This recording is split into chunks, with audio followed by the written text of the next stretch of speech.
Gillespie and Samuels returning, Zegarowski, Bishop, and many more leaving, and coaches swapping. There's lots of changes in the Big East. That's what we'll be talking about today on The Flex. That was a nice move by Pipkins, taking it right to the rack himself. Wide open three, left wing, and it's good. Nylon, the dunk likes that, Matt. A three from the right side, and it's good! Lawan Pipkins, the man, yet again. Hello and welcome to The Flex. I'm Matt St. Jean. It's Joe Howie. And we got another episode for you. Like we've been saying, it's the off season, but that doesn't mean the action stops. Lots of changes coming in the landscape of college basketball. For the Friars, the end of last week, we had the announcement that Jair Davis will be transferring. We are going to talk about that a lot more in detail down the road, but we wanted today to be focused on the other news around the Big East, the stuff that we didn't get a chance to talk about in our last episode, but I mean, the Friars have been going through changes. Everybody else in the Big East has been doing it too, and I don't think there's a bigger change out there than Theo John leaving Marquette for Duke.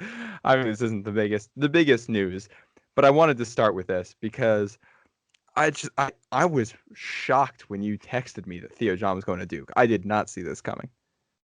Yeah, this was the most comical change that I've seen in a while, and I think it was kind of unanimous across Big East Twitter that this was kind of the most ridiculous change. I mean, Theo John, he's big and he's strong. By no means was he the best center in the conference. I mean, I think Nate, Mamu, anyone would really give him a run for his money with that. He was very rarely consistent, wasn't much of a scorer. He was kind of just a big body that could block shots and goaltend.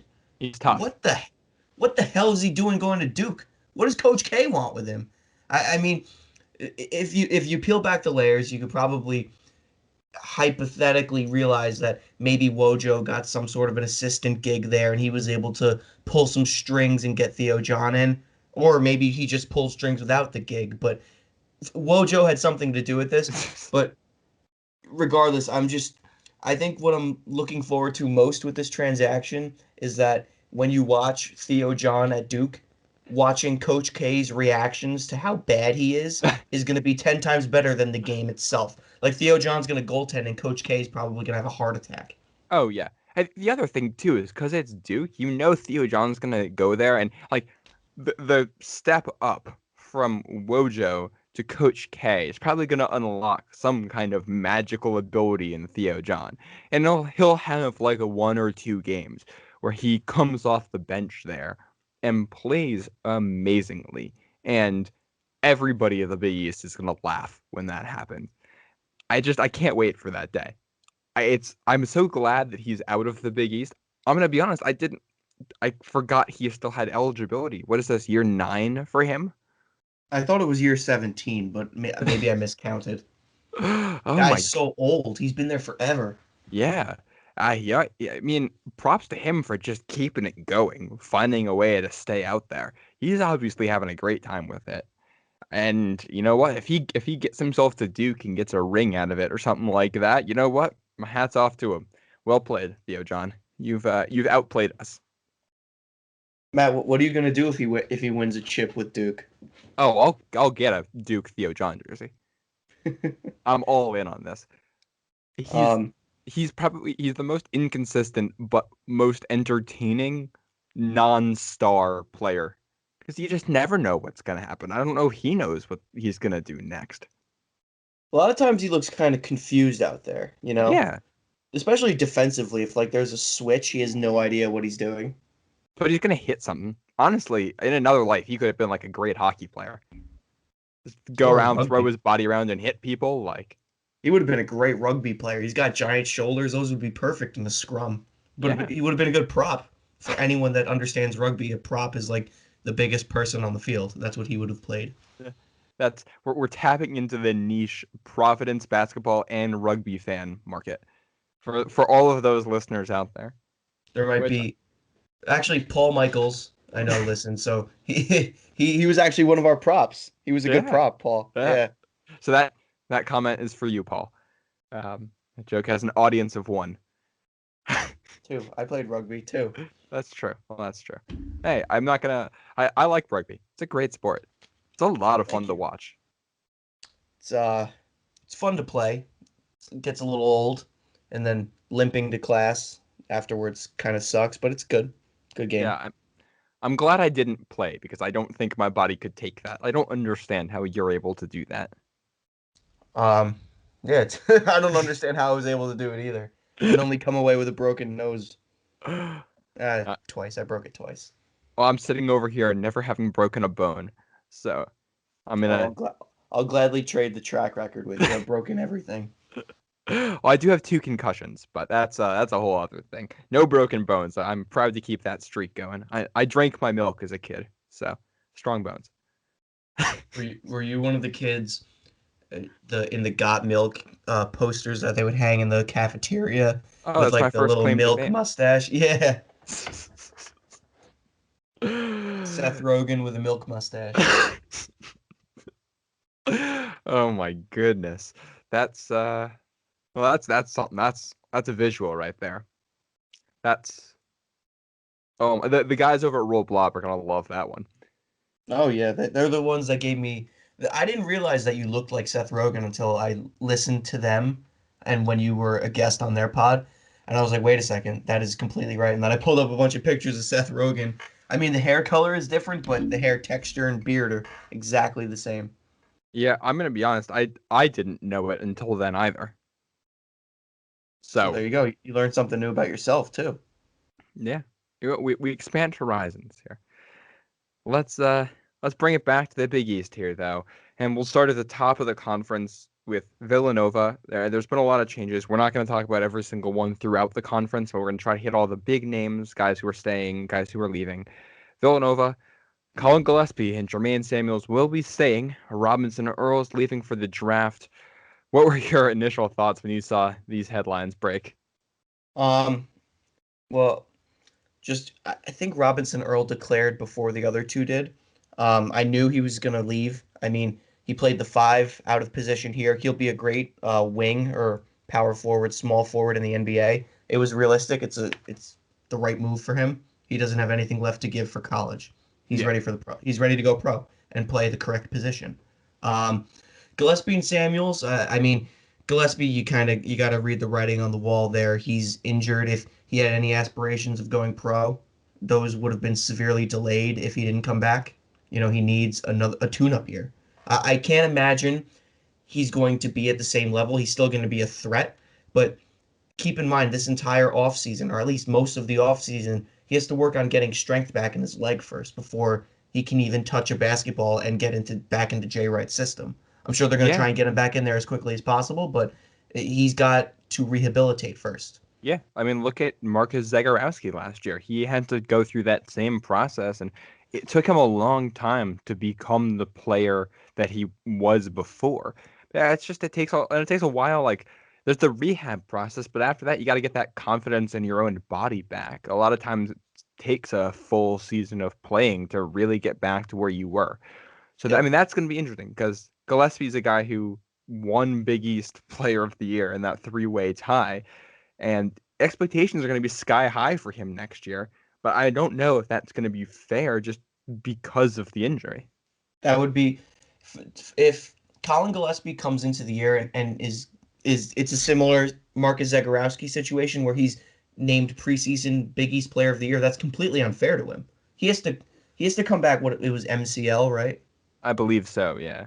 He has to come back from an MCL tear. He has to get the surgery. He has to go through rehabilitation, and then after all that's done, then he has to start rebuilding muscle in his leg and reworking into Jay Wright's system. I mean, to say, oh, this kid's going to be the Big East preseason player of the year is not fair. That's a heavy weight to put on him.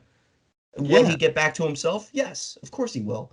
Zegarowski did it. It's not like it's a multi-year injury, but it's not like in November when games start that Gillespie's going to be flying up and down the court dropping 30 points. Yeah. And if he is, more power to him. But if you set the expectation that high, you're asking to be disappointed.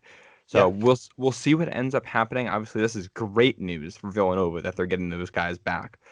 But less so for the rest of the conference. Not thrilled to see him staying in Villanova for that extra year. Would love to see him leave and try to take a stab at some of the younger blood that they've got down there. Would give the Friars a better chance. But moving out of the Philly area, if you look around the Big East, plenty of other big names are going to be leaving. Marcus Zegarowski is leaving Creighton for the NBA. Christian Bishop is leaving Creighton for Texas. Qudus Wahab leaving Georgetown. He's heading to Maryland. He'll be joining Fats Russell there from URI. I think those are the biggest names that we've seen leaving. What are your thoughts on that, Joe? I'll go in reverse order here. Qudus Wahab was the biggest surprise for me, especially because Georgetown just won the Big East title. And on the backs of Qudus Wahab. I mean, Yeah. this is why, and I completely understand why John Fanta wasn't the biggest advocate for this transfer rule. It's because now players are sort of manipulating the system. I mean, Qudus Wahab was the type of player that had his way. He was the starting big man. He was getting a ton of minutes playing up and down the court, and he's leaving for Maryland. It's not like he's jumping to Duke like Theo John. He's going to Maryland, which is another power conference school, sure, but you had your way at Georgetown. Same thing with like a Mac McClung type. I get it. The Mutombo kid is coming in and will probably be a threat for playing time, but instead of defending your role, you're just going to jump ship. I see. That's the mentality I don't like. Maybe there's more layers here that we don't see. Maybe Pat Ewing asked him to do something in the offseason that he didn't like, maybe bulk up, cut down, and Wahab was like, I don't want to do that. But when you have the flexibility and the luxury to be the starter at a team that just won the conference championship, that's a shocking move. Really, really Yeah. shocking. Yeah, I think when we all saw that that headline, it was just a whoa. Like nobody saw that coming, and I don't really know what it means for Georgetown. I don't know what this says about Patrick Ewing. It can't say good things about him, but it doesn't necessarily mean bad things either. It's a whole bunch of question marks again with that program, and the highs can be so high for them, and the lows can get so low. Yep, as we saw this year. Yeah. And then I'll hit on Bishop. Bishop, there was a lot of controversy, sorry, with Creighton this year, um, with regards to Coach Mac's comments. I was expecting a player or two to transfer out just because of that. I mean, Bishop, another guy, starter, had his way. Maybe just wanted a different look, wanted to test out the water somewhere else. I mean, it's just the nature of college basketball right now. Again, like it, dislike it. I'm not the biggest fan of it. He's going to Texas, and Zegarowski, he can go to the NBA. That shouldn't be a surprise to anyone. Maybe he could have waited another year, but that shouldn't be too surprising. Yeah. Some other names of guys that are transferring we didn't mention, but I think it's worth putting out there. Kiki Tandy is going to be leaving Xavier. He had a real down year. He Nope. struggled He's last year. he removed his name from the transfer portal. Oh, did he? All right. Well, He did. 24/7 Sports is not up to date. Xavier is also losing C.J. Wilcher, who started to come on at the end of the year. Charlie Moore and Jalen Butts both have their names in the portal from DePaul. Charlie Moore. Yeah, Oh man, this is gonna be his fourth transferring school. again. Yeah, on the move yet again. What was that? He played at Kansas before DePaul. Where else was he? He went one season at UCLA, one at Kansas. Oh no, was it Kansas then UCLA? I don't remember the order, but yeah, those are the schools, and they'll be Those are on the his two. Yeah. I'll be on his way to a new place. You've got Josh Carlton from UConn. He's going to be going somewhere. And I mean, as well as I just discovered, this website is not entirely up to date if you're looking at 24/7 Sports. So some of this may be changing, but this is the only place where they really put it all in one area. DeCall Molson is going to be leaving from Seton Hall. Samir Torrance is leaving Marquette too. He's a guy who's in Greg Gantt's class who is ranked right around the same area. So Friar's not the only ones in the boat there. But if you want to talk about transfers, there's one or changes. There's one school in the Big East that's seeing more than any other, and that's St. John's. I mean, we're seeing just an exodus of players from this program. This is going to be year 3 there for that coach and for Mike Anderson, and they won't have any players left from the previous regime. Nobody. Yeah, the change that we've seen in St. John's over the past 3 or 4 years is ridiculous. Like you say Shamori Pons, and that feels like it was 10 years ago, but it Yeah. wasn't. Mustafa Heron, LJ Mustafa Figueroa. Herod, yeah, geez. Yeah, I Figueroa went mean, transferred out to Oregon. I And mean, I then, mean, yeah. it's not like St. John's was a bottom of the pack team. What did they finish? Fifth, fourth? Yeah. Right in the middle It, of the Big East. And you look at the list of guys who were on the roster at the start of last season and are no longer there. Rasheem Dunn and Arnaldo Toro graduating, Isaiah Moore, Vince Cole, Josh McGriff transferring, David Carahare already left, Josh Roberts is leaving, Marcellus Burlington is leaving, Greg Williams is leaving. I think That Julian you're building. Champagny declared for the draft. Did he? I'm not entirely sure, but Let me I double know check that. you're building around Pasha Alexander and some of these young guys that they had. And this is, I mean, the two teams where we looked at and said, all right, these are the up and coming teams in the Big East, St. John's and Georgetown. Georgetown loses Wahab, St. John's loses almost their entire roster. You got two coaches there, Mike Anderson and Patrick Ewing, who seem to have things turned in the right direction, and all of a sudden, things are going to be difficult again next year. And the plus side is that there's so much talent available in the transfer portal. You can replenish it pretty easily, but building a team is a lot more than just collecting talent. You got to get the guys to come together and play together, and it's going to be a challenge, especially early next season, getting these guys to come together and play cohesive basketball, whether it be St. John's, Georgetown, or anywhere else that's going through this right now.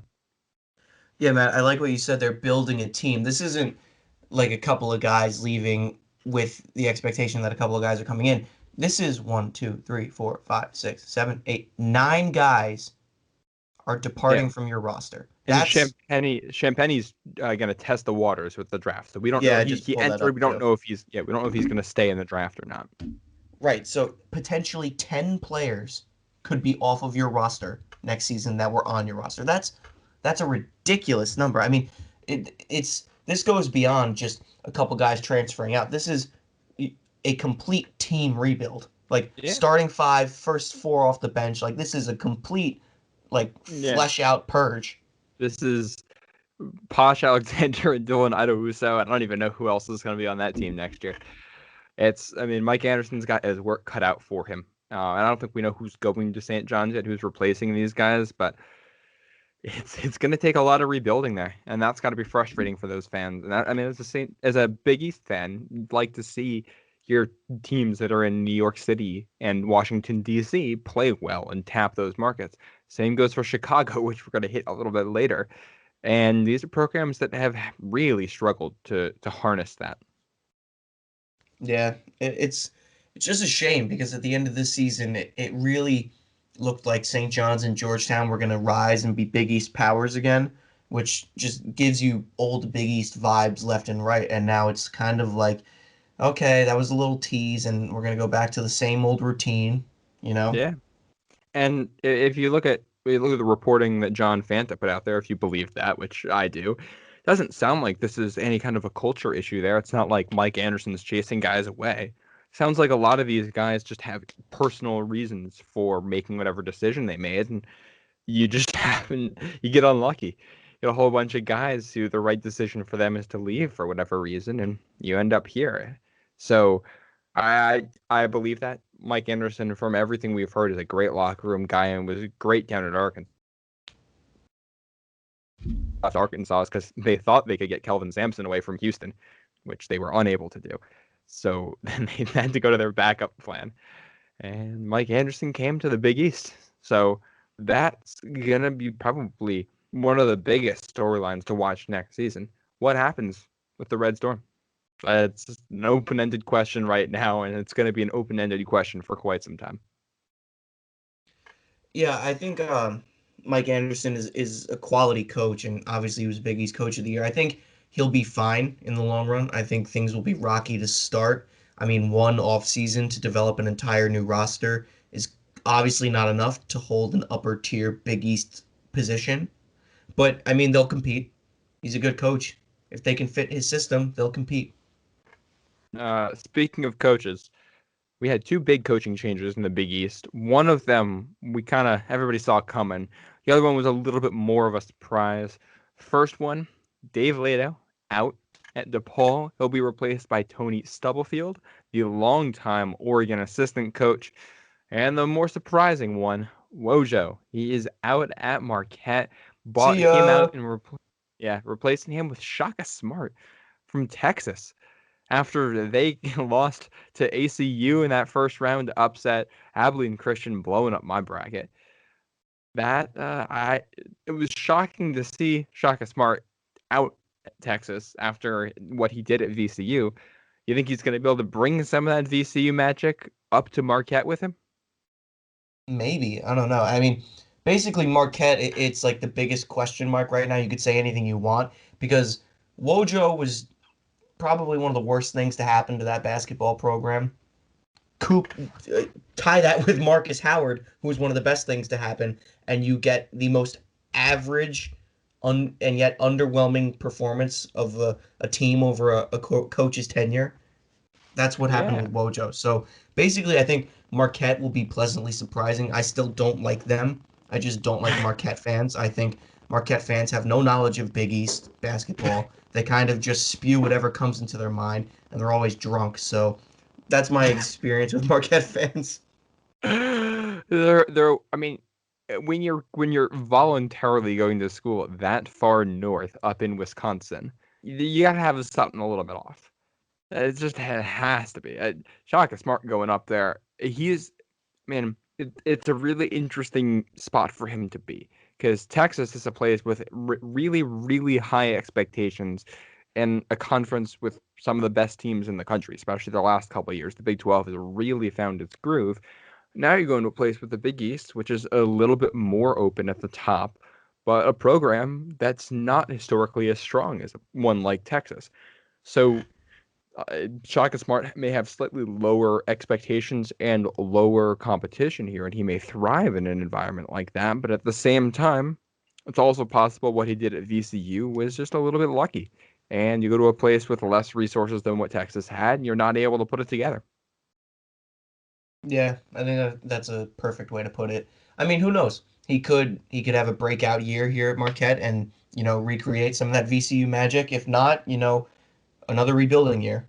But Yeah. I think anything, if I'm a Marquette fan that's somewhat half knowledgeable about Big East play, I'm excited because Wojo, one, was a complete jerk, but two, wasn't a very good coach. So I'm excited to see someone who has had proven success coaching college basketball come in and coach my program. Yeah, I don't think that this is going to be worse than it was. It should be an upgrade for Marquette, at least from a consistency perspective. They might not reach some of the highs, you might not get some of those Marcus Howard things, but I don't think they're going to lay an egg or disappoint at the end of seasons the way that they did under Wojo constantly, time and time again. If we want to talk about laying an egg, Dave Leto at DePaul, round two, unable to put things together again. That win over Providence in the Big East tournament did nothing to help his job hopes. We were all laughing last year when he got the extension, and the AD came to his senses pretty quickly there, getting him out. Stubblefield, from what we've heard, did a very good job out at Oregon with recruiting there. Steps into a city that is a very big city that loves basketball in Chicago, in one of the best conferences in all of college basketball. You'd hope that they're able to turn DePaul into something there because that would be very, very good for the conference. Um, yeah, I mean, just a note on Dave Leto. I mean, you should have known I wasn't going to let this slip under the radar without saying something. My dad and my uncle and my brother give me a lot of, they bust my chops a lot for this because they're like, there's no reason why you should hate Dave Leto. He does nothing. And I was like, he's just so bad. Why did they keep him around? Like, DePaul was consistently the last place team in the conference, and they gave that man a contract extension. They're like, you know Yeah. what? We like losing and we like being bad. You're gonna get more money for doing your job. No, he sucked as a head coach. Oh man. Yeah, I'm again, this is round two for him at DePaul. Like right. it's like going back to one of your exes. It's not gonna be different, even if you think it's gonna be. Oh, that's a great way to put it. It's like going back to a bad breakup. Yeah, no, Oh, they second time said around everything does is not gonna be work. different. Yeah, but no, it's not. Oh, I've changed. It's not Yeah. you, it's me.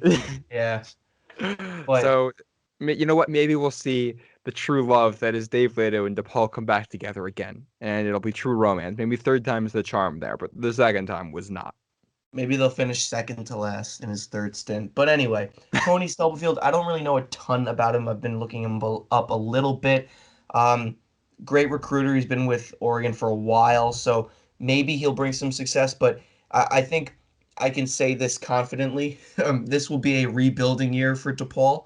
Um, and Matt, we joked before this. What differentiates this rebuilding year from every other rebuilding year is that this rebuilding year will head upwards and will not plateau like with Dave Lato. Or at least it has a chance of not plateauing. Like there's question marks now, which is honestly a positive for DePaul because it could go up. It's you're not stuck at the bottom 100% right now for the next 5 years. They have hope because there's just something different. So we'll see what that leads to. I'm excited to see the change because DePaul has been the doormat of the Big East for as long as I can remember, and yeah, you'd love for that not to be the case. Obviously I want to see Providence at the top every single year, but outside of that, the conference being as strong as possible, being as competitive as possible, it's what I want as a college basketball fan. It can only help the Friars as long as the Friars remain competitive. And if I'm not watching the Friars, I want to see quality basketball. I'm going to watch all the Big East games. So let's get everybody good. Let's get all 10 teams in the NCAA tournament. I don't think that's possible. But let's go Well, it's for it. 11. It's 11 teams now. 11. Ah, shoot. Come on, UConn. No, What? actually, you know what? Yeah, F UConn. They don't count yet. One season where Dan Hurley gets lucky with James Booknight going off does not count because I want to see how he does without Booknight next year. Yeah. And Book Knight's another guy. He'll be leaving for the draft. So What they're was gonna have Hurley? to see what goes. Yeah. He was 10-3 with Booknight, 4-4 without, and UConn fans were pushing for him to be Big East Coach of the Year. I don't know. Let's see how Not he with does that without resume. Booknight for an entire season. Yeah, not with that resume. All right. Well, that's going to do it for us on this episode. Obviously, we didn't hit anything super in depth in this one. That's because we have many, many more months of content to bring you guys before the season starts back up again. So we're going to hit all these teams in depth and talk a little bit more about what the new coaches mean, what the new players mean as we figure that out. We also want to let the dust settle a little bit because there's a lot of changes still to come. The transfer season has really only just started, and we got a lot of guys who may or may not be going to the draft we don't know about yet. So lots more to come, but this is where things are now in the Big East. Lots of question marks heading into next season. Make sure you stay with us here at The Flex so you can catch our reactions to all of it. All of the changes around the Big East, the changes still to come with the Friars, and our thoughts on all of it. It's going to be right here. Make sure you follow us on Twitter at The Flex Hoops. Subscribe wherever you are listening to this, and tune in because we're going to be bringing you content all off season long. For Joe Howie, I am Matt St. Jean, and thank you for listening.